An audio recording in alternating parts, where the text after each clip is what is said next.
എത്ര നാളായി നിങ്ങൾ ജോസ്കോ ആശുപത്രിയിലെ സൈക്കാട്രിക് വാർഡിൽ ജോലി ചെയ്യുന്നു?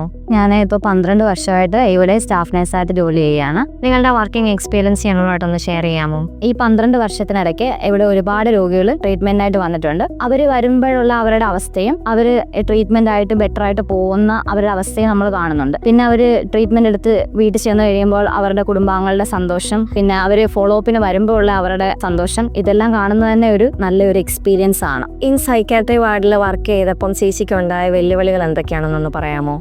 സൈക്കാട്രി വാർഡിൽ വർക്ക് ചെയ്യുന്നത് തന്നെ ഒരു വലിയ വെല്ലുവിളിയാണ്. പിന്നെ പേഷ്യൻസ് മാനസിക ബുദ്ധിമുട്ടായിട്ടാണല്ലോ വരുന്നത്. അവർക്ക് എന്താ ചെയ്യുന്നത്, അവരെന്താ പറയുന്നതെന്നൊന്നും യാതൊരുവിധ അറിവുമില്ല. പിന്നെ ഇവിടെ വന്നു കഴിഞ്ഞിട്ട് അവര് നമ്മളെ വെർബലി അബ്യൂസ് ചെയ്യാറുണ്ട്. പിന്നെ വല്ലപ്പോഴും ഒക്കെ തല്ലും കിട്ടാറുണ്ട്. പക്ഷേങ്കിൽ അവരപ്പോഴും അവരുടെ ആ അവസ്ഥയിൽ ചെയ്യുന്നതാണ്. അത് കഴിഞ്ഞ് കഴിഞ്ഞിട്ട് അവർ നോർമലായി കഴിയുമ്പോഴത്തേക്കിനും അവരിതെല്ലാം മറക്കും. അപ്പോൾ ആരെങ്കിലും പറഞ്ഞ് അവരോട് ഇതുപോലെ ഇങ്ങനെ പ്രവർത്തിച്ചിട്ടുണ്ടെന്ന് പറയുമ്പോൾ അവർ വന്ന് നമ്മളോട് സോറി പറയാറുമുണ്ട്.